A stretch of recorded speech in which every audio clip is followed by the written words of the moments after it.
La musica ad alto volume riempiva la stanze, mescolata al suono ovattato di risate e conversazioni. Ero in piedi accanto a dei conoscenti, con un bicchiere vuoto in mano, quando lo vidi. Non fu il vaglio ad attirare la mia attenzione, ma il modo in cui lo guardava. Sul suo volto c'era un sorriso che non vedevo da anni. Movimenti sincronizzati, quasi intimi, così diversi dai bagli noiosi che avevamo condiviso alle feste precedenti. Per un attimo pensai che fosse un'illusione. Forse era il riflesso delle luci colorate o il fumo denso che riempiva l'aria. Ma non era così. Erano lì, così vicini, così connessi, che il mio cuore cominciò a battere troppo forte, come se volesse avvertirmi di ciò che stava per accadere. Cercai di convincermi che era solo una coincidenza. Forse era solo un amico, qualcuno che lei aveva conosciuto quella sera. Ma il modo in cui le toccò la vita, le dita che scivolavano delicatamente sul vestito, il modo in cui inclinò la testa per ridere di qualcosa che lui aveva detto, mi distrussero. Erano gesti troppo intimi, troppo personali, per essere casuali. Deglutii, sentendo il sapore amaro di quello che poteva essere solo un tradimento. Le mie mani tremavano mentre tenevo il bicchiere e i miei occhi non riuscivano a distogliere lo sguardo dalle scene. Ogni secondo sembrava un'eternità. La stanza ruotava intorno a me, ma la mia visione rimaneva fissa su di loro, come se il mondo si fosse fermato per farmi guardare al rallentatore. Non mi videro subito. Lei era così assorta in lui che sembrava non si fosse nessun altro alla festa. Era come se la sala fosse vuota, come se io non facessi parte dell'equazione. Il petto mi si strinse, i polmoni mi bruciarono, ma non riuscii a distogliere lo sguardo. Era uno shock tanto paralizzante quanto doloroso. Quando finalmente si accorsero della mia presenza, fu come se il tempo si fosse fermato. I suoi occhi incontrarono i miei e per un attimo il senso di colpa attraverso il volto che prima aveva un sorriso spensierato. Poi mi guardò, confuso e a disagio, ma senza spostare le braccia dalla vita di lei. Era come guardare un castello di carte che si sgretolava lentamente, sapendo che ogni pezzo che cadeva era una parte di me che veniva fatta a pezzi.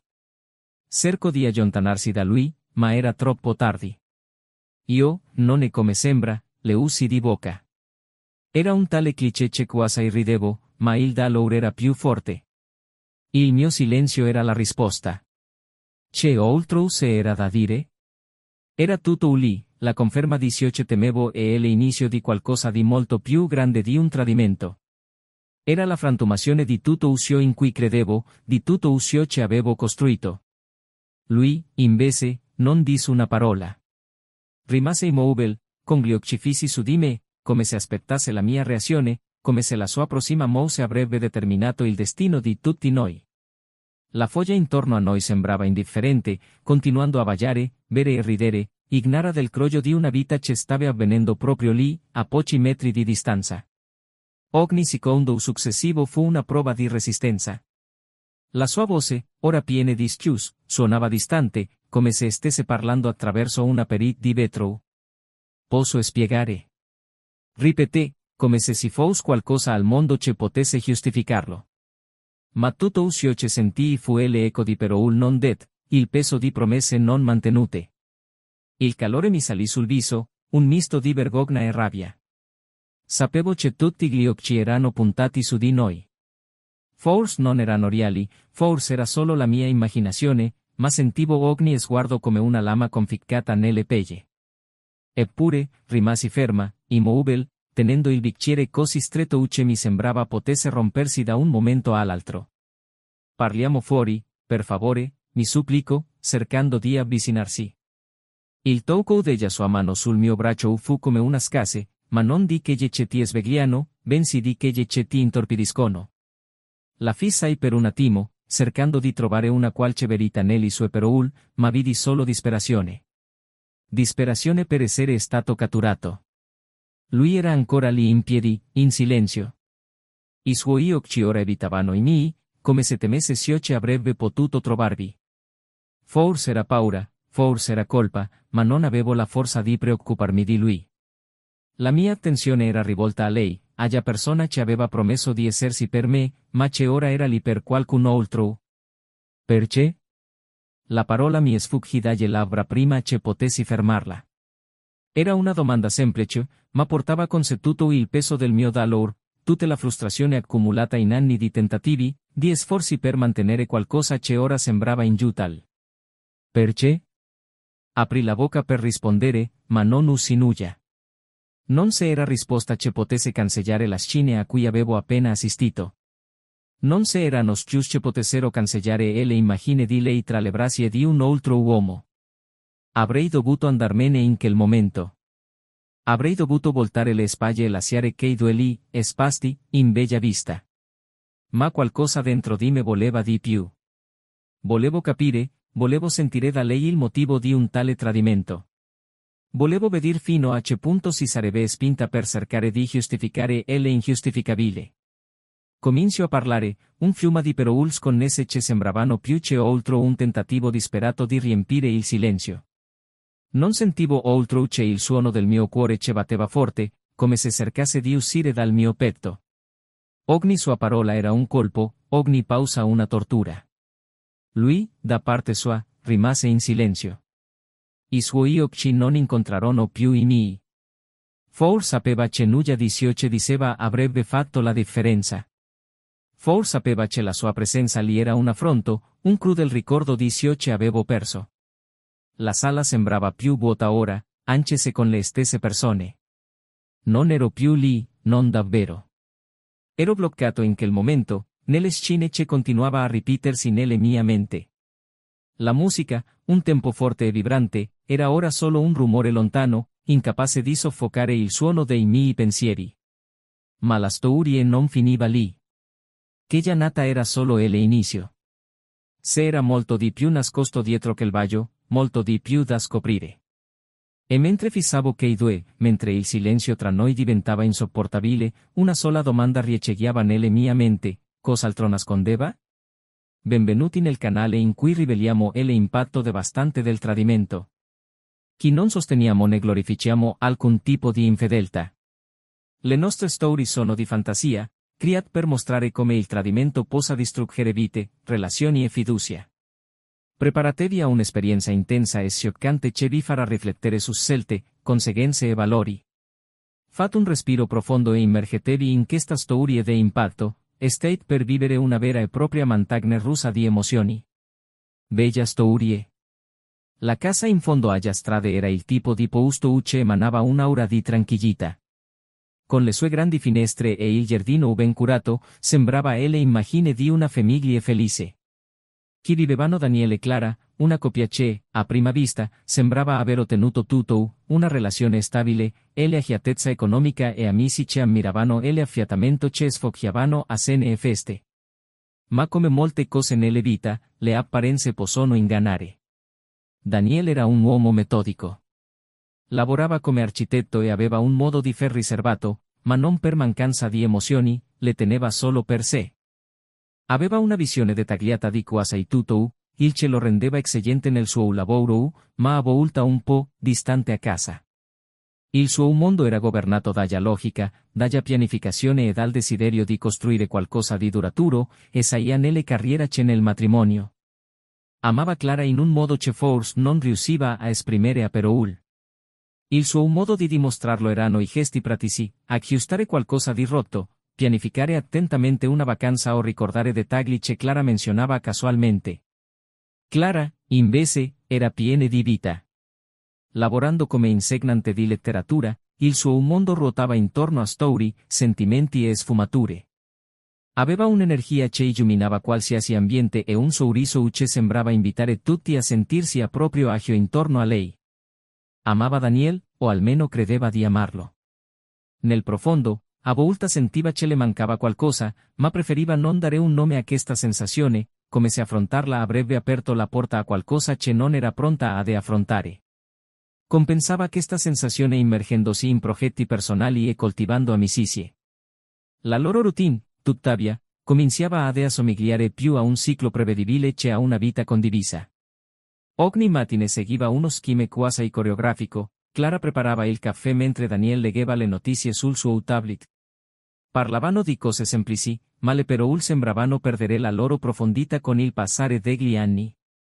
Non si trattava di una mancanza di amore, for solo di un adattamento che arrivava con il tempo. Litigavano raramente, ma non si sorprendevano più l'uno dell'altro.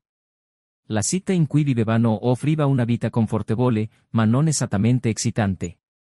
Era il tipo di posto in cui tutti si conoscevano per nome e i fine settimana consistevano solitamente nel ritrovarsi con gli amici o nel cenare a casa. Daniel amava questi momenti di semplicità, mentre Clara desiderava segretamente qualcosa di più. Non era sicura di cosa fosse, ma sentiva che qualcosa giaceva sopito dentro di lei. Le feste a cui partecipavano erano un'istantanea del secolo sorciali che avevano costruito insieme. Clara era sempre al centro dell'attenzione, raccontava storie o rideva a crepapelle, mentre Daniel rimaneva più tranquillo, osservando da lontano con un sorriso discreto. Apprezzava il fatto che Clara avesse il potere di rallegrare qualsiasi ambiente, anche se a volte si sentiva solo un attore di supporto nelle sue vivace vita. Nonostante le differenze, i due avevano momenti che li univano profondamente. Amavano viaggiare insieme, esplorare nuovi luoghi e condividere l'esperienza di vedere qualcosa per la prima volta. Clara amava il fatto che Daniel sapesse pianificare i dettagli dei viaggi, mentre lui apprezzava l'entusiasmo con cui lei viveva ogni momento. Questi viaggi erano i rari momenti in cui si sentivano completamente allineati, lontani dalle pressioni e dalle distrazioni della vita quotidiana. Negli ultimi mesi, tuttavia, se era stato qualcosa di diverso nelle loro dinamica. Non era qualcosa di facilmente spiegabile, ma entrambi lo sentivano. Daniel, nella sua natura introspettiva, notava piccoli segnali. Clara passava più tempo al telefono, sembrava più distratta, a volte distante, ma non sapeva come affrontare la questione senza sembrare invadente o insicuro. Clara, da parte sua, sentiva che tra loro stava crescendo una barriera invisibile, qualcosa che nemmeno le loro conversazioni più profonde riuscivano ad abbattere. Questa distanza non significava che non si preoccupassero l'uno dell'altra. Daniel si impegnava comunque a preparare il caffè a Clara ogni mattina prima di andare al lavoro. Lei, da parte sua, non mancava mai di lodare i suoi piccoli sforzi, anche se spesso sembrava distratta mentre lo faceva. Entrambi si aggrappavano a questi gesti per ricordarsi che se era ancora qualcosa, anche se sopito. L'arrivo della fine dell'anno portò con sé una serie di eventi e impegni sociali, cosa che Clara amava e Daniel tollerava per lei. Tra questi eventi c'era la grande festa annuale di un amico camion, un evento che riuniva buona musica, conversazioni interessanti e molte opportunità per Clara di brillare. Per Daniel era solo un altro impegno, ma faceva in modo di andarsi perché sapeva quanto fosse importante per lei. I preparativi per la festa furono come tutti gli altri. Clara provò 3 abiti prima di decidere quali avrebbe indossato, mentre Daniel aspettava pazientemente sul divano, con la giacca già infilata sul braccio. Lei uscì dalla stanza raggiante e lui, come al solito, le fece un complimento sincero ma contenuto. E si ahí glissime, le disse, e lei sorrise, anche se sapeva che lo diceva ogni volta. Eppure, se era qualcosa nel suo tono di voce che le faceva credere. Alla festa, Clara si mescolò presto al gruppo, mentre Daniel trovò un angolo più tranquillo per osservare. Gli piaceva guardare Clara interagire, vederla così naturale e carismatica. Era come se fosse nel suo elemento, e ne era orgoglioso. Ma aquella sera, qualcosa lo preoccupava. Era una sensazione che non riusciva a definire, un'inquietudine che cresceva con il passare del tempo. Clara, invece, si sentiva stranamente leggera.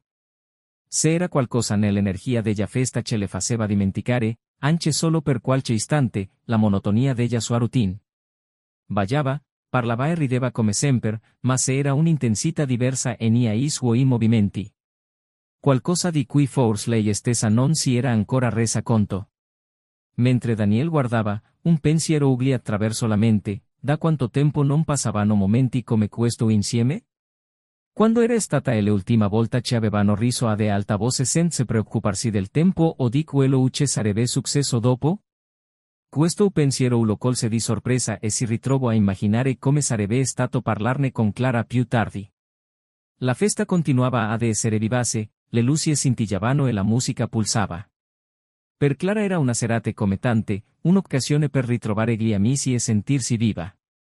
Per Daniel era l'inizio di un sentimento che non riusciva ancora a spiegare, ma che già cominciava a formare le prime crepe nelle sua visione di stabilità. Quello che non sapevano è che quella nata sarebbe stata uno spartiacque.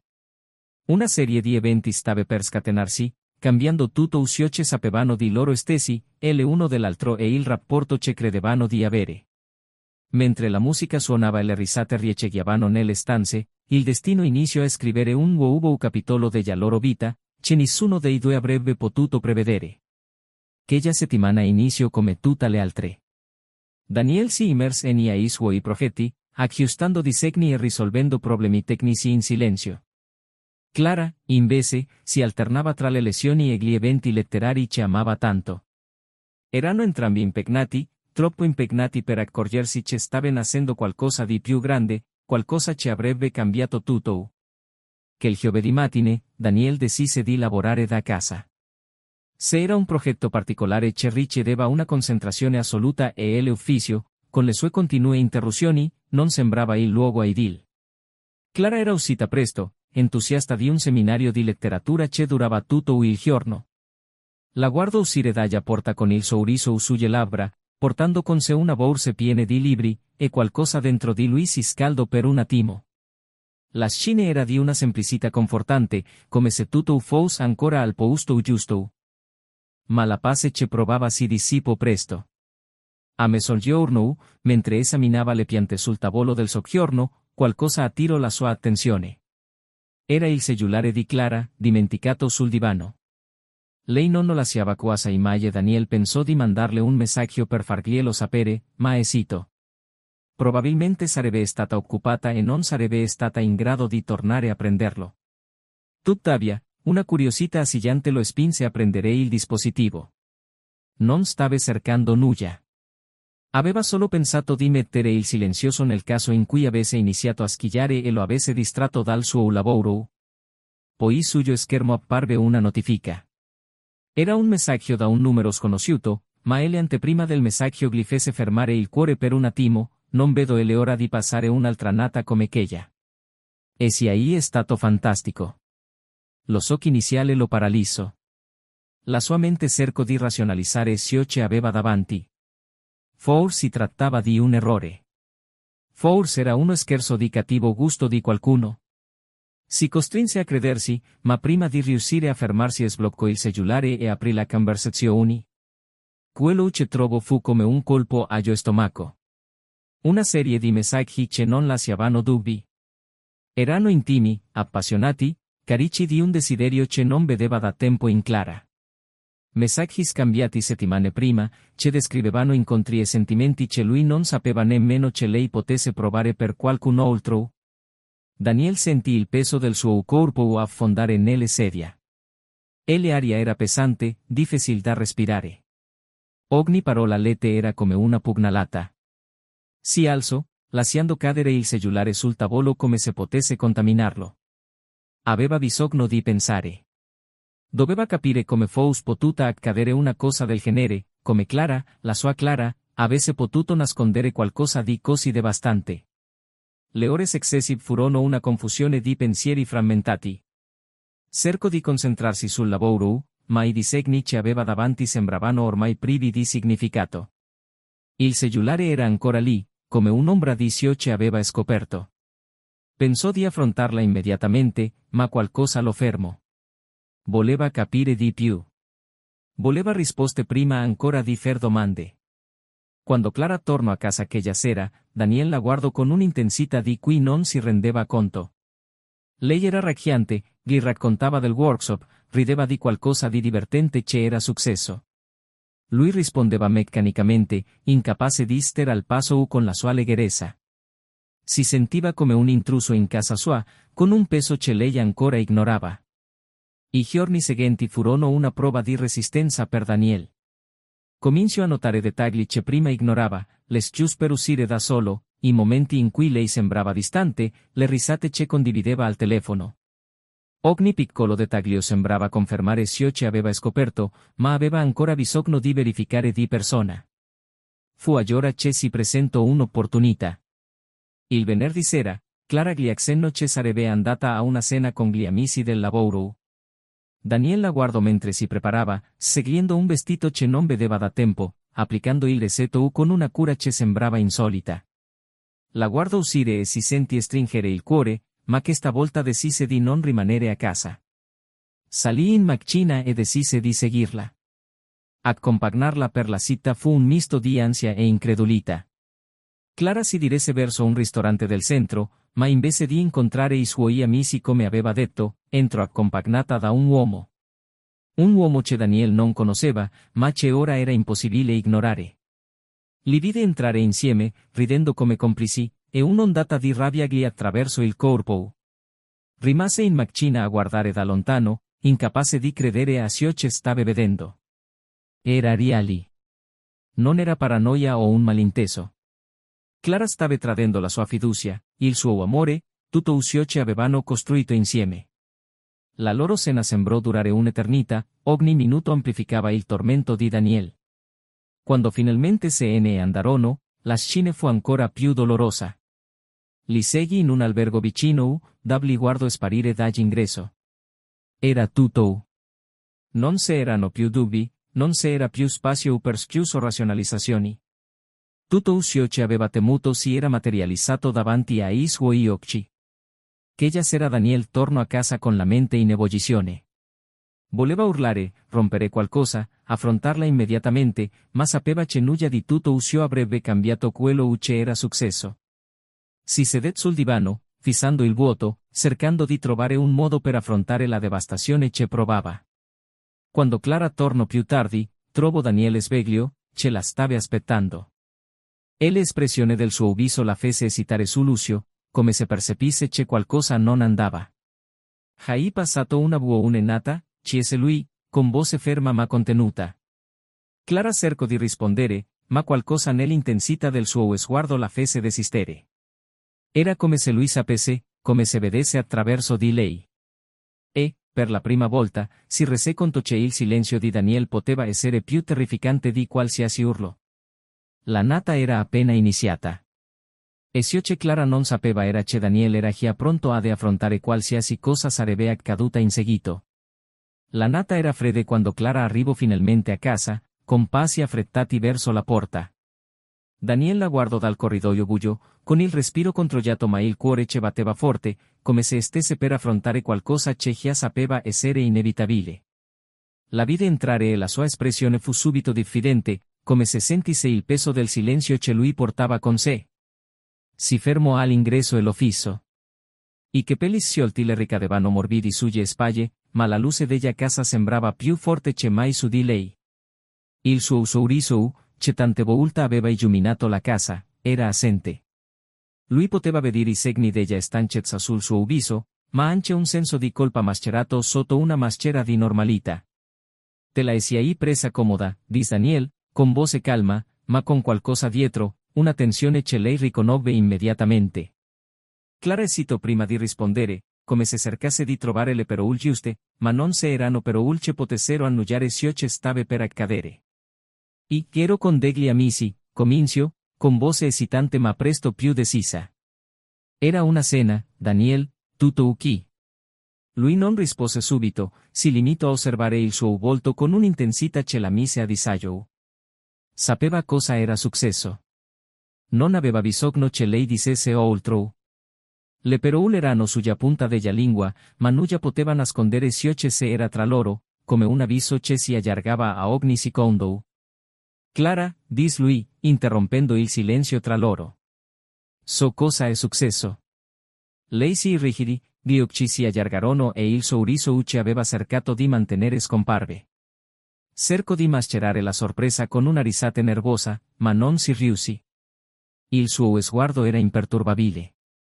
Il suo sguardo era imperturbabile, freddo, come se avesse già seppellito il dolore e stesse solo aspettando le parole giuste per il confronto. Lo so, ripeté Daniel, con voce più ferma ora. So della cena, so tutto. Fece una pausa, dandole il tempo di reagire, di negare, di difendersi, ma non arrivò nulla. Quello che aveva visto, quello che aveva saputo, non poteva essere nascosto. Clara lo guardò, con gli occhi che ora le lacrimavano, ma cercò di non cedere. Non so di cosa sta parlando, dis, con la voce che vacillava, cercando di mantenere il controllo della situazione, ma non credendo più alle proprie parole. Sapeva che la fine era lì, vicina come il dolore che le si formava nel petto. Non lo sai? Daniel sorrise, ma non era un sorriso di sollievo. Era un sorriso amaro, pieno di profonda tristezza. Eri con lui, vero? E l'uomo che incontravi di nata, e l'uomo che mi hai tradito, Clara. Non con uno, ma con tutti quegli anni di fiducia che hai distrutto. Clara sentì il dolore di quelle parole squarciarle il petto, come se ogni sillaba fosse una lama che le tagliava la carne. Ciò che aveva cercato di nascondere non aveva più senso. Il peso dei suoi segreti, del suo scelte, era impresso negli parole di Daniel. Daniel, ti prego, cerco di avvicinarsi a lui, ma lui si allontano, non permettendole di avvicinarsi. I suoi occhi erano fissi su di lei, ma il loro bagliore ora era diverso. Non se era più il caldo amore che conosceva, nella silenziosa fiducia che era sempre stata alla base del loro rapporto. Ora se era solo il dolore, la rabbia che lui non riusciva più a nascondere. No, Clara, dis con fermezza, senza un briciolo di esitazione. Non toccarmi. Non posso più ascoltare le tue excuse. Non posso più essere l'uomo che accette quello che hai fatto. Clara sentì lo stomaco rivoltarsi. Era un sentimento di vergogna, di disperazione, qualcosa di così profondo che non sapeva come affrontarlo. Le mani le tremavano e, per la prima volta, si rese conto di aver perso il controllo. La paura cominciò a impadronirsi di ogni cellula del suo corpo, ma aveva bisogno di parlare, aveva bisogno che lui capisse, aveva bisogno di ribaltare in qualche modo la situazione. Io, mi pento, Daniel, dis, con la voce rate da emozione. Mi sono lasciata trasportare. Non era previsto, non volevo che accadesse. Ti amavo, ti amo ancora, e, non so cosa sia successo. La guardo in silenzio, aspettando che finisse, ma i suoi occhi continuavano a brillare di una rabbia contenuta, una rabbia che aveva covato per tanto tempo e che ora finalmente si stava liberando. Non voleva più scuse, né promesse vuote. Non lo sai, dis, quasi con durezza. Non sai cosa è successo? E sei andata a cercarlo, Clara. E le hai cercato, ti sei concessa a lui. E, cosa peggiore, mi hai fatto credere che tutto andava bene tra noi. Mi hai ingannato, mi hai fatto credere a una bugia. La sua voce ora era più bassa, ma il veleno del suo parole risuonava ancora nelle casa. Daniel, non volevo. Inizio, ma non riuscì a finire. Le parole sembravano non avere più valore. Sapeva cosa stava vedendo, sapeva cosa stava provando lui. Ma poi Daniel fece qualcosa che la colse di sorpresa. Fece un passo indietro e si sedette sulla sedia accanto al tavolo, con un'aria improvvisamente esausta. Ti ho dato tutto, Clara. Ti ho dato il mio amore, la mia fiducia, il mio tempo, la mia vita. E hai distrutto tutto con un solo errore. E sei andata più in là di quanto avrei mai potuto immaginare. Clara rimase lì, paralizzata, cercando di comprendere la portata di ciò che aveva fatto. Il rimpianto che la invadeva era profondo e viscerale. Ma in mezzo a tutto questo, c'era qualcos'altro. Qualcosa che non riusciva a capire. Qualcosa che stava emergendo nello sguardo di Daniel, qualcosa che lui stava per rivelare. Io, non ti ho mai tradito, disse all'improvviso, la voce calma ma carica di una tensione che lei ancora non capiva. Ma tu lo sapevi. Sapevi che ti amavo, sapevi che ero fedele. Solo che non ho fatto per te qualcosa che desideravi così tanto, Clara. Lei non capì subito. Cosa sta dicendo? Chiese, con gli occhi confusi. Lui la guardò intensamente, come se si stesse preparando a svelare tutto. Non ti ho tradito, Clara. Ma qualcuno lo ha fatto. Ed è stato a causa mia. Il silenzio che seguì fu assordante. Clara lo guardò, perplessa, senza sapere cosa dire. Le sue parole suonavano strane, ma lui aveva parlato con una fredda chiarezza, come se avesse aspettato un momento come questo per rivelare qualcosa di ancora più profondo. Quello uche Daniel non sapeva e che il segreto uche aveva appena rivelato non era ancora il peggiore. Il peggio stava per accadere. Clara fece un passo indietro, come se il peso del perol di Daniele le avesse colpita fisicamente. Il silenzio che si era creato era soffocante, ma sapeva di doverlo rompere. Qualcosa nel suo tono, nello sguardo intenso che ora portava, indicava che non si trattava solo del suo tradimento. Se era qualcosa di più grande, qualcosa che lei non riusciva a capire. Per colpa tua, chiese infine, con la voce tremante. Cosa vuoi dire, Daniel? Lui alzò lo sguardo, gli occhi fissi sui suoi, come se stesse decidendo se continuare o meno. Nelle sue espressioni se era un misto di dolore e determinazione, un chiaro riflesso di chi ha portato un peso per troppo tempo. Clara, io non sono riuscito a proteggere ciò che era nastro. Non mi sono accorto in tempo dei segnali e quando le ho fatto era troppo tardi. Lei ha rotto le sopracciglia, confusa. ¿Proteggere? ¿Dice cosa sta parlando? Non ha senso. Daniel fece un respiro profondo, il peso del suo prosime perol sembrava ciaxiarlo. La persona con cui mi hai tradito, Clara, non è stato un caso. Non è entrato nelle tua vita per caso. Clara sbatte rapidamente le palpebre, con il cuore in fibrillazione. Dice cosa sta parlando? Era solo, qualcuno che ho incontrato. Non ha niente a che fare con te. Daniel scose la testa, e l'espressione si indurì. Pensi che sia stata una coincidenza? Che sia apparso dal nulla? Sapeva chi eri, sapeva di noi. Ti stava usando, Clara. Che però riecheggiarono come un tuono. Clara cercò di elaborare, ma la sua mente sembrava incapace di comprendere. ¿Usando? No, Daniel, ti sta inventando le cose per giustificare la tua rabbia. Non ha senso. Ha senso, Clara, dis lui, con voce bassa ma con una fermezza incrollabile. Sapeva esattamente cosa stava facendo. Ho scoperto molto di più dei suoi messaggi. E le ho seguito. Ho scoperto chi è, con chi lavora, cosa vuole. E sì, Clara, ti stava manipolando, per arrivare a me. Clara sentì un brivido correre lungo la schiena. Le sue parole non suonavano vere, ma se era qualcosa nel suo tono che la faceva esitare. Perché?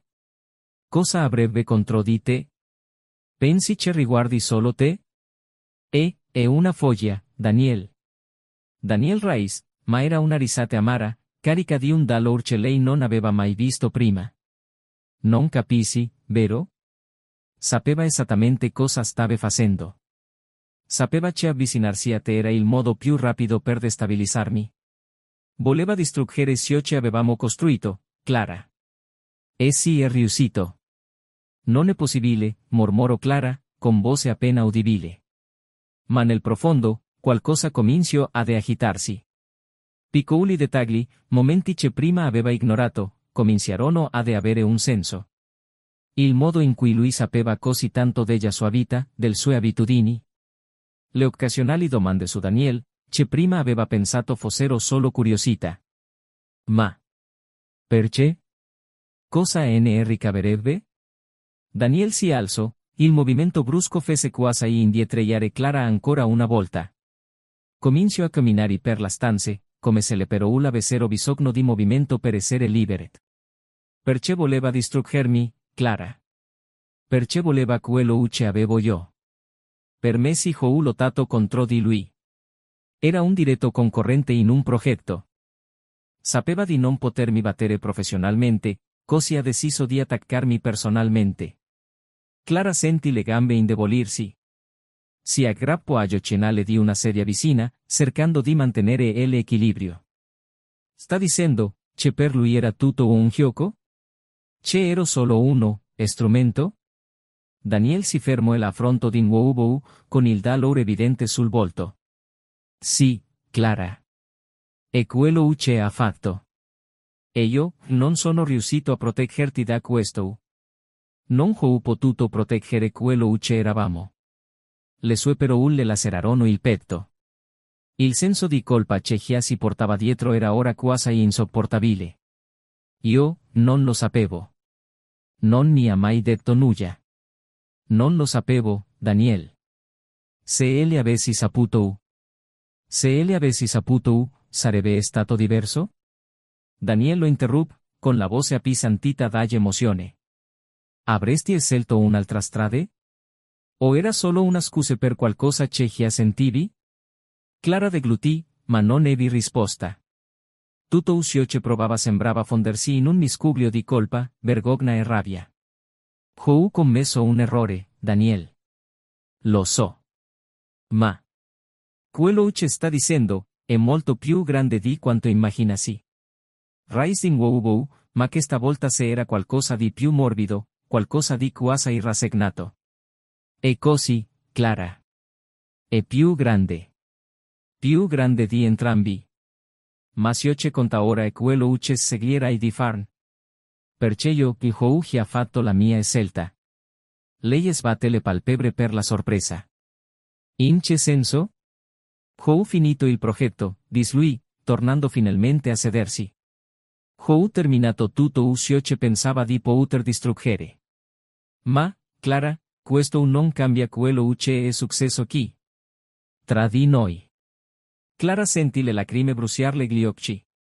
Sapeva che aveva ragione, ma ammetterlo era quasi impossibile. Non volevo perderti, Daniel. Anche quando è successo tutto, non ho mai voluto perderti. Lui la guardò per un lungo momento, con un'espressione dolce ma distante.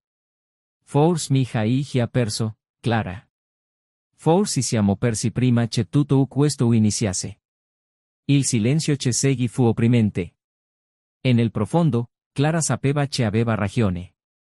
Quello che avevano costruito insieme ora sembrava così fragile, così distante. E non sapeva se sarebbe mai stata in grado di riparare ciò che si era rotto. Il silenzio tra loro era pesante, come se le parole non ancora pronunciate rimanessero sospese nell'aria, in attesa del momento giusto per emergere. Clara rimase immobile, cercando di elaborare tutto ciò che aveva sentito. Ogni pezzo di quella rivelazione sembrava aggrovigliarsi nelle sua mente, rendendo difficile qualsiasi tentativo di ragionamento logico. Daniel, invece, sembrava aver raggiunto una sorta di rassegnazione, anche se era chiaro che il dolore era ancora presente nei suoi occhi. Si alzò in piedi, attraversando lentamente la stanza mentre la sua mente sembrava vagare per una strada tutta sua. Clara cercò di parlare, ma le parole le sfuggirono. Non sapeva cosa dire per alleviare la devastazione che incombeva su entrambi. Non ha solo distrutto quello che avevamo, disse infine Daniel rompendo il silenzio, con voce bassa e controllata. Ha distrutto le immagini che avevo di te, Clara. Questo fa male più di ogni altra cosa. Clara sentì le lacrime scorrerle sul viso, ma non le asciugò. Non se era modo di nascondere quello che stava provando, il senso di colpa sembrava essere impregnato nelle sue pelle. Daniel, non ho mai voluto questo. Non avrei mai voluto essere la persona che ti avrebbe fatto del male in quel modo. Lui si fermò e la fissò. I suoi occhi, ora scuri, sembravano stanchi di lottare contro qualcosa che si era già impadronito del suo cuore. Eppure lo è stato. Clara esitò, sentendo il peso di quelle parole. Sapeva che non c'erano giustificazioni per quello che aveva fatto, ma questo non rendeva più facile affrontare l'enormità del danno che aveva causato. Lei non capisse. Ero persa. Mi sono sentita così scollegata da tutto, da te, da me stessa. Lui è arrivato nel momento sbagliato e io ho fatto la scelta sbagliata. Non lo dico per giustificarmi, ma per cercare di spiegarlo. Daniel scose lentamente la testa, emettendo un lungo e stanco sospiro. Spiegare? La sua voce aveva un tono di incredulità. Credi che questo cambi qualcosa? Che mettere del bel però sapre questo pasticcio possa sistemare ciò che è stato distrutto? Clara abbassò gli occhi, incapace di sostenere il suo sguardo. Sapeva che aveva ragione. Non c'era spiegazione che potesse riparare ciò che era stato rotto. Ma doveva comunque provarsi. Ti amo, Daniel, disse, con la voce appena s'apre un sussurro. Anche adesso, dopo tutto, ti amo ancora. Lui raise amaramente, il suono risuonò nelle stanze in un modo che fece scrollare Clara. Amore, ripeté, quasi con scherno. Se questo è amore, allora forse ho frainteso il suo significato. Che però la colpirono come un colpo, ma Clara sapeva che lui aveva diritto alla rabbia, al risentimento. Tuttavia, non poteva arrendersi. Non poteva lasciare che tutto crollasse senza combattere. Daniel, sono disposta a far tutto ciò che è necessario, dis, con la voce appesantita dalla emozione. So di aver commesso un errore, ma voglio sistemare le cose. Voglio sistemare le cose tra noi. Lui rimase in silenzio per un momento, guardandola come se cercasse di decidere se valeva la pena credere a aquelle parole. Infine, scose di nuovo la testa. Non so se è qualcosa che si possa aggiustare, Clara. Non so se siamo ancora le stesse persone che eravamo prima di tutto questo. Clara sentì la disperazione crescere dentro di lei, ma si costrinse a fare un respiro profondo. Allora dammi almeno una possibilità. Una possibilità di dimostrare che c'è ancora qualcosa tra noi che vale la pena di salvare. Daniel sospirò di nuovo, strofinandosi le tempi come se la conversazione stesse prosciugando le sue ultime riserve di energia. Non posso prendere questa decisione adesso, disse infine. Ho bisogno di tempo. Ho bisogno di spazio. Lei annui, anche se la cosa la distruggeva dentro. Sapeva che insistere ulteriormente in quel momento avrebbe solo allontanato la possibilità di una riconciliazione. Capisco, dis, con la voce che si spessava. Capisco. I giorni successivi furono una prova di resistenza per entrambi. Daniel cominciò a passare più tempo fuori casa, spesso uscendo presto e rientrando tardi. Clara non sapeva se fosse al lavoro o semplicemente cercasse di sfuggire alla tensione che dominava la casa. Lei, da parte sua, cercava di occupare il tempo con compiti banali, ma nulla sembrava funzionare. La casa, un tempo rifugio, ora sembrava un campo minato, pieno di ricordi che non riusciva a evitare. Le nati erano le peggiori. Clara si ritrovava spesso a fissare il lato vuoto del letto, dove avrebbe dovuto essersi Daniel. Quando finalmente tornava, spesso si sdraiava senza dire una parola e il silenzio tra loro era assordante. Ma anche in questo silenzio, qualcosa cominciò a cambiare. Daniel cominciò a osservare Clara più da vicino, come se cercasse di vedere qualcosa oltre la superficie. Una sera la vide piangere da sola in cucina, con le mani che le tremavano mentre teneva una tazza di tè. Si rese conto che, anche nel suo dolore, continuava a fare piccoli gesti per prendersi cura di lui, come preparare il caffè ogni mattina, anche se lui la ringraziava raramente. E Clara, da parte sua, cominciò a notare cose di Daniel che prima ignorava. Come piegava ancora con cura i vestiti prima di metterli in lavatrice, o come organizzava meticolosamente le carte sulla scrivania dell'ufficio. Piccole cose che lei aveva dato per scontate per anni, ma che ora sembravano avere un peso molto maggiore. Queste osservazioni non bastavano a cancellare quello che era successo, ma cominciavano a creare piccole crepe nel muro che si era creato tra loro.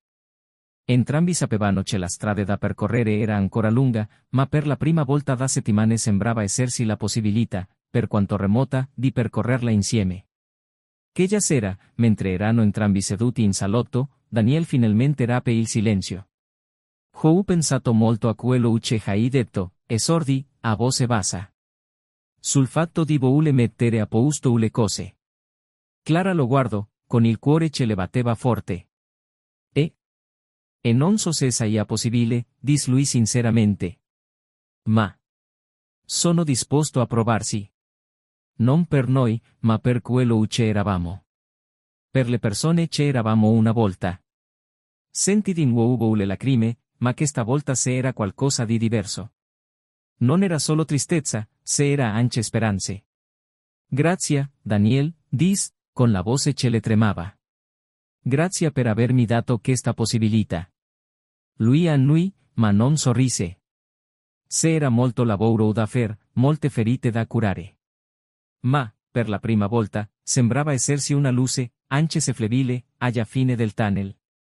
Sapevano entrambi che la strada sarebbe stata difficile, ma in quel momento erano disposti a provarsi.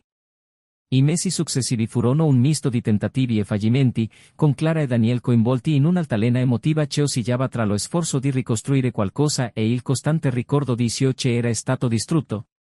Ogni piccolo passo avanti sembrava avere un peso maggiore di quello che potevano sopportare, mentre le battute di arresto riportavano alla luce i dubbi e le ferite mai veramente sepolte. Daniel iniziò a uscire di più, trovando rifugio nella sua carriera e nelle nuove opportunità che si presentavano. Aveva accettato di dirigere un progetto in un'altra città, cosa che prima avrebbe rifiutato per non allontanarsi da Clara, ma ora gli sembrava una fuga necessaria.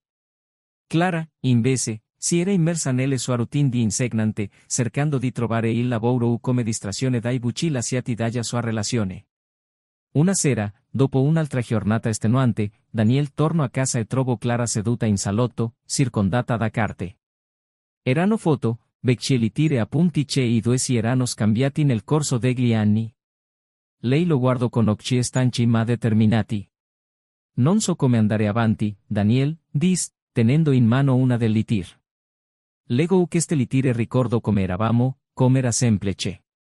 E ora mi sembra che siamo così lontani da quella situazione che non so nemmeno se sia possibile tornare indietro. Si avvicinò lentamente, sentendo il peso della situazione. Si sedette sul divano, ma mantenne una distanza che sembrava essere un riflesso della barriera invisibile che li separava. Non lo so nemmeno io, Clara, ammise. Mi piacerebbe credere che possiamo ricostruire qualcosa, ma a volte mi chiedo se si stiamo solo aggrappando a ciò che è già morto. Lei chinò il capo, con le lacrime silenziose che cadevano mentre le mani le tremavano. Ti ho perso nel momento in cui ho scelto quella strada, disse, con la voce che si spessava. E non so se riesco a conviversi. Daniel sospirò, chiudendo gli occhi per un momento.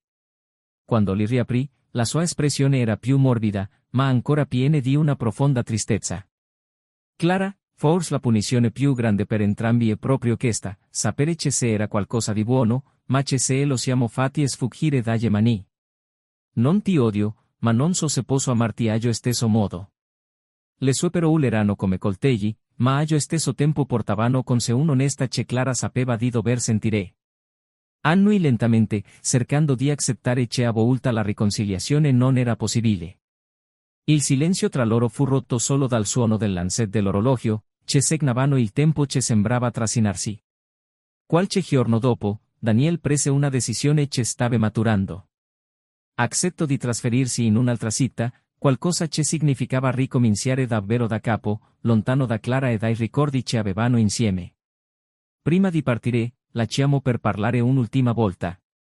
Non voglio che tu pensi che si tratti di una punizione, esordi, guardandola negli occhi. Ho solo bisogno di un nuovo inizio. Forse lontano da qui, lontano da tutto questo, posso trovare un modo per essere di nuovo felice. Clara non cercò di convincerlo a restare. Sapeva che le sue azioni avevano portato a questa decisione e che insistere avrebbe solo prolungato il dolore per entrambi. Spero che tu lo trovi, Daniel, disse, con voce ferma nonostante l'evidente dolore. Te lo meriti. Quando lui uscì dalla porta per l'ultima volta, Clara sentì un vuoto riempire la casa. Era un vuoto diverso dal silenzio che avevano condiviso negli ultimi mesi. Era definitivo, e lei lo sapeva. La vita continuò in modo diverso per ognuno di loro. Daniel trovò nelle nuove città non solo un nuovo scopo nella sua carriera, ma anche la possibilità di riconnettersi con se stesso. Incontrò una donna con cui non dovette nascondere il suo dolore che in qualche modo lo aiutò a capire che se era ancora spazio per l'amore, anche dopo tante delusioni. Non è stato un processo facile, ma necessario. Clara, invece, ha intrapreso un viaggio alla scoperta di sé. Ha iniziato ad andare in consultorio, cosa che era sempre stata riluttante a fare, e ha iniziato a confrontarsi con i problemi che le avevano portata a cercare qualcosa al di fuori del suo matrimonio. Non è stato un percorso lineare, ma sapeva di averne bisogno per diventare una persona migliore, per se stessa e per coloro che la circondavano. Anni dopo, si incontrarono per caso in un caffè. Daniel era con la sua nuova campagna e Clara era sola, ma sembrava più calma, più in pace. Si scambiarono uno sguardo e, per un breve momento, sorrisero entrambi. Non era un sorriso di completa felicità, ma di accettazione, di riconoscimento che, nonostante tutto, erano sopravvissuti. Alla fine, entrambi impararono che non tutte le storie di amore finiscono come le favole. Alcune finiscono con delle lesioni, con degli adi innecessari ma non per questo meno dolorosi. Daniela ha trovato un nuovo inizio e Clara ha trovato se stessa. E in qualche modo è stato sufficiente. Commentat qui sotto cosa ne pensate di questa storie. Le vostre opinioni e riflessioni sono sempre ben accette. E non dimenticate di iscrivervi al canale per ricevere altre storie come questa. Ricordate che il canale non supporta alcun tipo di tradimento. Qui mostriamo come le scelte possono cambiare la vita in modo irrevocabile. Grazie per aversi seguito fino alla fine. Ho chiesto all'autista di mia moglie traditrice di darle la lettera di divorzio mentre la portavo dal suo amante. Lei non sapeva che io lo sapevo. Non sapeva che avevo scoperto tutto. I messaggi nascosti sul suo cellulare, gli orari improbabili e quel profumo che non era il mio. Per settimane tutto era stato meticolosamente pianificato, ogni dettaglio registrato in silenzio, ogni prova accumulata senza che lei se ne accorgesse. Non ci sarebbero stati scontri affrettati, lacrime nella foga del momento o litigi che non portavano a nulla. No. Volevo qualcosa di molto più devastante, volevo che si guardasse allo specchio e vedesse esattamente la persona che era diventata. Quel giorno, mentre lei sorrideva al telefono, pensando di aggirare il mondo, io feci gli ultimi aggiustamenti al mio piano. Un piano che non prevedeva una vendetta fisica, ma qualcosa di molto più profondo.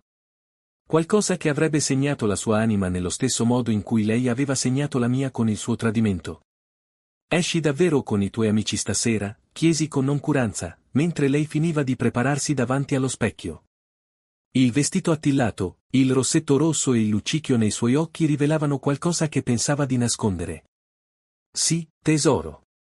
Non aspettarmi alzata, potrebbe volerci un po'. La bugia uscì con la facilità di chi l'aveva già detta molte volte.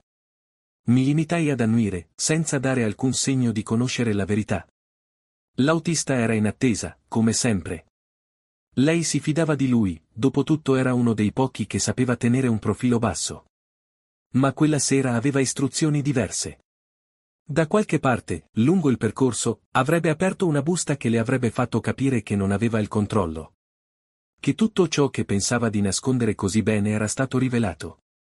Quando se ne andò, rimasi seduta nella stanza vuota, con il silenzio riempito solo dall'eco dei miei pensieri. Era ancora difficile da credere. Anni di matrimonio, anni di fiducia, anni di costruzione di una vita insieme, ridotti a messaggi di testo, risate soffocate al telefono e un nome che non avrei mai dovuto sentire. Lui.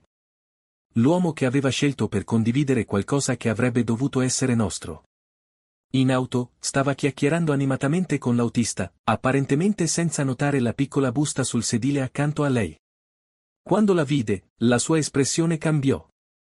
La prese con esitazione, come se qualcosa dentro di lei sapesse già che non ne sarebbe uscito nulla di buono. La aprì con mani tremanti e i suoi occhi passarono rapidamente sulle parole che avevo scelto con tanta cura. Divorzio. La parola stampata in cima al documento era una frase fredda come il tradimento che aveva commesso. Ferma la macchina, sentii dire poi all'autista, riproducendo il tono di disperazione della sua voce. Voleva tornare indietro, voleva affrontarmi, voleva spiegazioni che nemmeno lei aveva. Ma, seguendo i miei ordini, continuò ad andare avanti. L'incontro con il suo amante era fissato e lei avrebbe dovuto affrontare la vergogna di arrivare a lui sapendo che io ora sapevo tutto. Nella mia mente ripercorrevo ogni dettaglio di quelle ultime settimane. Le notti insonni, cercando di capire dove avevo fallito. Cosa avevo fatto perché lei cercasse in un altro uomo quello che pensavo di averle dato in tutti questi anni? E poi, finalmente, ho capito, non si trattava di me. Si trattava di lei. Del vuoto che cercava di riempire con sorrisi falsi e tocchi proibiti. Un vuoto che non riguardava il nostro matrimonio, ma chi era diventata. Pensai a come avrebbe reagito quando sarebbe entrata nel ristorante e avrebbe visto il suo amante, al quale avrebbe dovuto confessare la sua nuova realtà. L'avrebbe sostenuta? O sarebbe scappato anche lui, capendo che il gioco era finito? Era un rischio che aveva scelto di correre quando aveva superato il limite. E io, sola in quella stanza, provai un misto di tristezza e di amara soddisfazione. Tristezza per ciò che avevamo perso, soddisfazione nel sapere che finalmente avrebbe dovuto affrontare le conseguenze delle sue scelte. Ma ciò che mi consumava davvero era la domanda che non mi lasciava in pace: fino a che punto si sarebbe spinta la sua verità? Dopotutto, sapevo che il suo amante aveva dei segreti. Segreti che lei, così sicura di sé, non aveva mai capito venissero usati anche contro di lei. Ma questo sarebbe stato presto rivelato. E lei non ne aveva idea. Benvenuti sul nostro canale. Qui non sosteniamo alcun tipo di tradimento. Tutte le storie che ascolterete sono di fantasia, create per mostrare come il tradimento distrugga vite, relazioni e famiglie. Preparatevi, perché state per imbarcarvi in una storia piena di colpi di scena, emozioni intense e un finale che vi sorprenderà. Godetevi e preparate il vostro cuore, sarà un'esperienza sconvolgente. La casa era il riflesso di ciò che Richard ed Elena avevano costruito in quasi 2 decenni di matrimonio. Con grandi finestre che lasciavano entrare il sole del mattino, un soggiorno arredato con mobili eleganti e tocchi personali sparsi in cornici e opere d'arte, la casa era accogliente. Le pareti contenevano le risate dei compleanni, le conversazioni notturne e i silenzi che parlavano più delle parole. Tutto sembrava solido, come se nulla potesse scuotere ciò che avevano costruito insieme. Richard era metodico e determinato, qualità che lo hanno portato a diventare un avvocato rispettato. Il tempo trascorso in ufficio era pesante, ma credeva che ogni ora investita fosse per Elena e per la vita che volevano avere. Amava la routine del ritorno a casa, dove la presenza di lei lo attendeva come un sollievo. Era un uomo pratico, ma con un lato romantico che si manifestava in piccoli gesti, fiori lasciati sul tavolino, biglietti nascosti tra le pagine dei libri e complimenti spontanei che facevano sorridere Elena. Elena, dal canto suo, era appassionata di arte e della libertà che essa offriva. Pittrice per vocazione, il suo studio in fondo al giardino era uno spazio dove la creatività fluiva senza barriere. Era delicata ma ferma nelle sue convinzioni. La sua visione del mondo era intensa, e questo le faceva vedere la bellezza nei dettagli che a Richard a volte sfuggivano. Era grata a lui, per il costante sostegno che le dava per seguire la sua passione, anche se questo comportava lunghe ore di lontananza mentre lui si occupava delle esigenze della sua carriera. La coppia aveva una figlia, Sophie, di 14 anni, che stava iniziando a esplorare la propria identità. Era un mix affascinante di entrambi, aveva la determinazione del padre e la sensibilità artistica della madre. Sophie era il legame tra Richard ed Elena, qualcosa che ricordava loro ogni giorno l'amore che li aveva uniti tanti anni prima. Negli ultimi mesi, tuttavia, aveva cominciato a insinuarsi una sottile distanza. Non era evidente, ma i piccoli gesti erano diventati meno frequenti. Le conversazioni notturne erano diminuite, sostituite da silenzi confortevoli ma anche un po' freddi. Richard, impegnato in un caso complesso al lavoro, si sentiva più assente di quanto avrebbe voluto. Elena, invece, trovava conforto nel suo studio, perdendosi tra tele e pennelli, come alla ricerca di qualcosa a cui non sapeva dare un nome. Le mattine seguivano lo stesso ritmo di sempre. Riccardo usciva presto, lasciando in cucina l'odore del caffè appena fatto. Elena rimase a casa, approfittando della calma per dipingere prima che Sophie tornasse da scuola. La routine era un alleato, ma anche un promemoria di ciò che non veniva detto. A volte Richard la osservava in silenzio mentre si lisciava i capelli, notando un'espressione che non riusciva a decifrare. Si chiedeva se fosse stanchezza, noia o qualcosa di più profondo. Quella sera in particolare c'era qualcosa nell'aria che Richard non riusciva a spiegare. Era tornato a casa prima dal lavoro, sperando di fare una sorpresa a Elena. Ma quando entrò nella stanza, la trovò vuota. La chiamò per nome, ma rispose solo il suono lontano del vento. Salì le scale, immaginando che forse lei fosse in camera da letto, ma non c'era. Infine, affacciandosi alla finestra, vide le luci dello studio in fondo al giardino accese. Elena era seduta, pennello alla mano, concentrata su una tela che sembrava assorbire tutta la sua energia. Richard rimase per un attimo a guardarla. Provò un misto di orgoglio e tristezza. Sapeva quanto la pittura fosse importante per lei, ma aveva anche notato che sembrava essere più di una semplice passione. Era come se stesse cercando di trovare qualcosa dentro di sé, qualcosa che lui non poteva offrire. Anche Elena, d'altra parte, sentiva il peso della distanza che li separava. C'erano notti in cui guardava Richard mentre dormiva e si chiedeva se stessero perdendo il legame che un tempo li aveva definiti. Non dubitava del suo amore, ma non poteva fare a meno di sentire che qualcosa era incompleto. A volte si sentiva in colpa per questo pensiero, come se fosse ingrata per la vita che avevano. Altre volte pensava che fosse solo una fase e che tutto sarebbe tornato alla normalità. Quella sera, a cena, la conversazione fu leggera ma superficiale. Sophie parlava animatamente di un progetto scolastico ed entrambi ascoltavano con attenzione, ridendo alle sue battute e incoraggiando le sue idee. Quando Sophie andò in camera sua, Richard ed Elena rimasero soli a tavola e il silenzio si stabilì tra loro. «Stai bene?» chiese lui, rompendo la tensione. «Sì, solo un po' stanca». «Ho dipinto tutto il giorno», rispose lei, evitando di incrociare il suo sguardo. Lui annui, ma intuì che c'era più di quanto lei fosse disposta ad ammettere. Voleva insistere, ma qualcosa dentro di lui gli diceva di non farlo. Invece, si alzò, le diede un bacio sulla fronte e andò in salotto, dove si perse nei suoi pensieri leggendo un libro che non aveva nemmeno registrato. Più tardi, quando Elena entrò nella stanza, Riccardo era già a letto. Lei si sdraiò accanto a lui, ma la distanza fisica sembrava riflettere la distanza emotiva che stava crescendo tra loro. Si girarono da un lato e la stanza sprofondò nel silenzio. La mattina dopo, la routine ricominciò. Ma mentre usciva per andare al lavoro, Richard si voltò per un attimo a guardare Elena alla finestra. Lei salutò, ma il suo sorriso sembrava distante, quasi meccanico. Arrivò in ufficio con una sensazione di disagio, qualcosa a cui non riusciva a dare un nome. Elena rimase alla finestra ancora per qualche secondo dopo che lui se ne fu andato. Sospirò e tornò allo studio, dove le tele e i colori la stavano aspettando, come sempre. Ma quel giorno nemmeno l'arte riuscì a distrarla dall'inquietudine che provava. Quando Sophie tornò a casa da scuola, notò che l'umore di sua madre era cambiato. Cercò di rincuorarla, ma Elena la mascherò da stanchezza. La ragazza andò in camera sua, ma non senza un'espressione preoccupata. La giornata finì come tante altre. Ma nei cuori di Richard ed Elena qualcosa stava cominciando a cambiare, qualcosa che nemmeno loro capivano bene. Mentre ognuno di loro cercava risposte, lo spazio tra loro sembrava crescere, diventando un abisso silenzioso. I giorni passavano con la stessa cadenza prevedibile, ma il silenzio che un tempo sembrava confortevole ora diventava soffocante per Richard. Sentiva che qualcosa era fuori posto. Elena era lì, presente, ma allo stesso tempo sembrava distante. Rideva alle storie di Sophie, faceva domande, ma il suo sguardo sembrava essere altrove.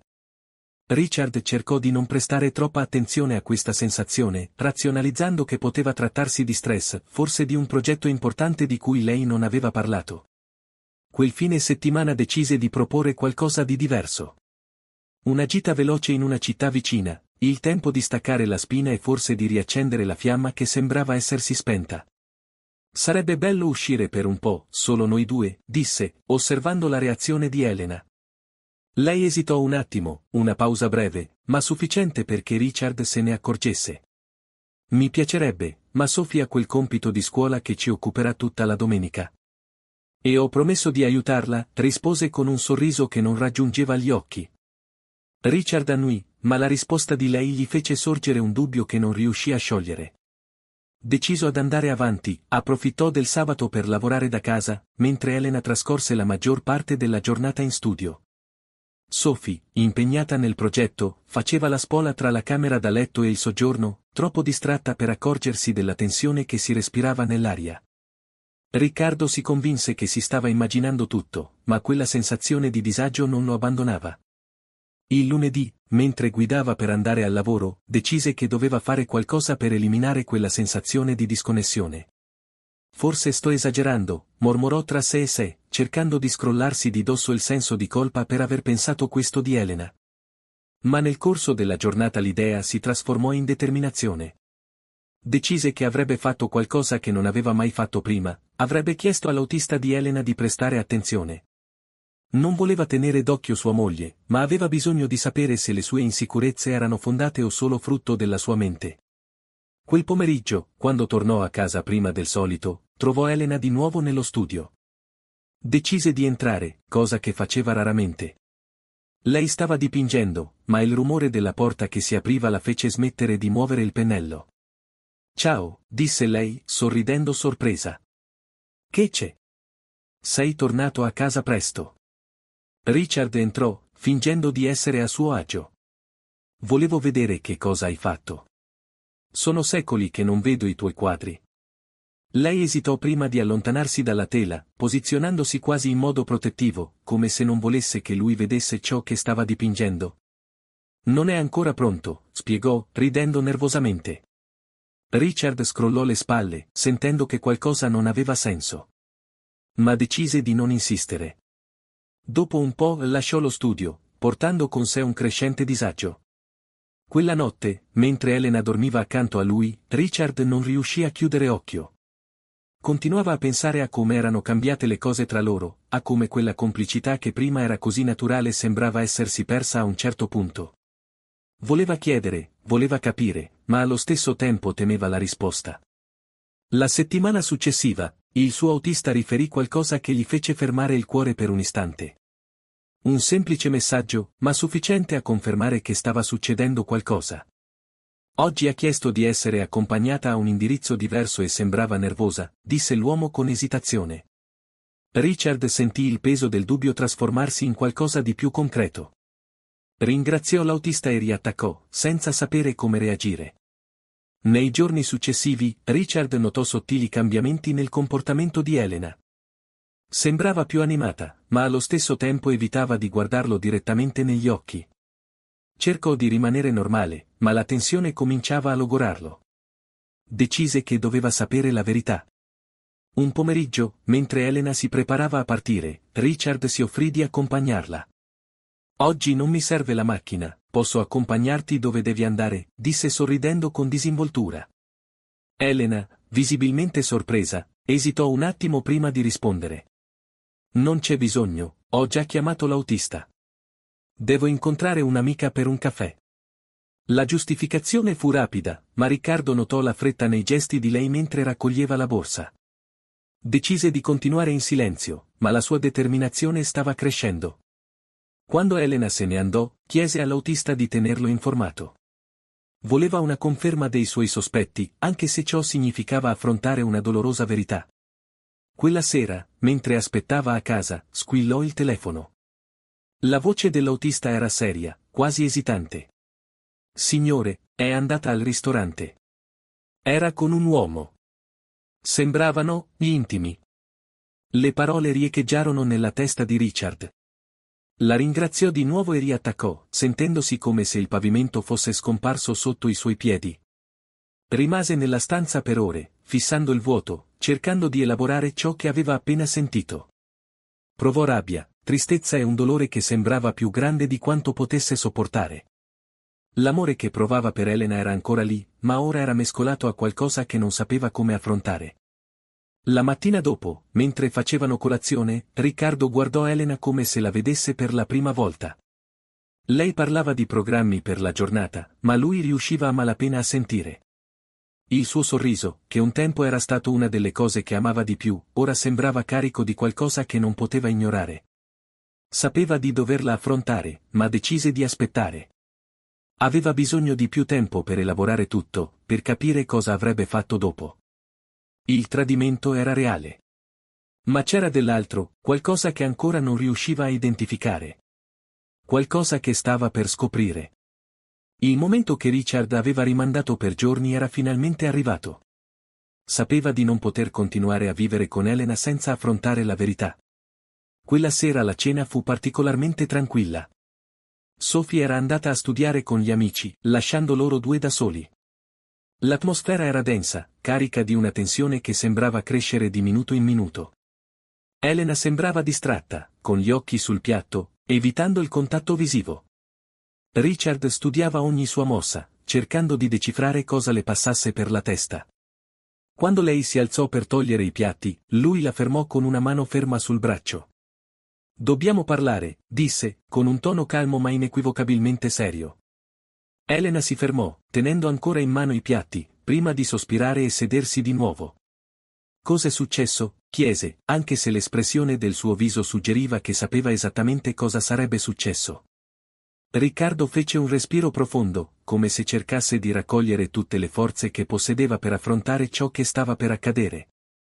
So di lui, disse, ogni parola portava il peso del dolore che provava. Il volto di Elena impallidì, i suoi occhi si spalancarono come se una maschera invisibile fosse appena caduta. Io, non so di cosa stai parlando, tentò, ma la voce le venne meno, tradendo la verità che stava disperatamente cercando di nascondere. Richard non distolse lo sguardo, il suo volto era un misto di delusione e determinazione. So dove sei stata, so con chi sei stata. Non ha senso fingere. Le parole riecheggiarono nella stanza, lasciando un pesante silenzio tra loro. Elena abbassò la testa, incapace di incontrare il suo sguardo. Richard, ti prego, lasciami spiegare, cominciò, ma fu interrotta. Spiegare cosa? Che hai deciso di tradire la fiducia che abbiamo costruito in tutti questi anni? Che pensavi che non l'avrei mai scoperto?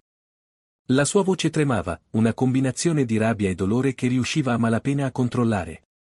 Elena finalmente lo guardò, con gli occhi lucidi di lacrime. Non ho mai voluto farti del male. Io, non so cosa mi sia successo. È stato un errore, Richard. Lo so. Un errore? Lui rise, ma non c'era umorismo nel suo tono. Un errore è dimenticare di comprare il latte al mercato, Elena. Non quello. Non quello che hai fatto. Lei cominciò a piangere, ma lui non provò compassione in quel momento. Quanto tempo è passato? Chiese, con voce più controllata ora, ma sempre tagliente. 3 mesi, ammise lei, le cui parole uscirono quasi come un sussurro. Lui chiuse gli occhi, come se il peso della risposta fosse fisico. Perché? Cosa ho fatto di male? Cosa non sono riuscito a darti? La vulnerabilità della sua voce squarciò il silenzio, lasciando Elena ancora più sconvolta.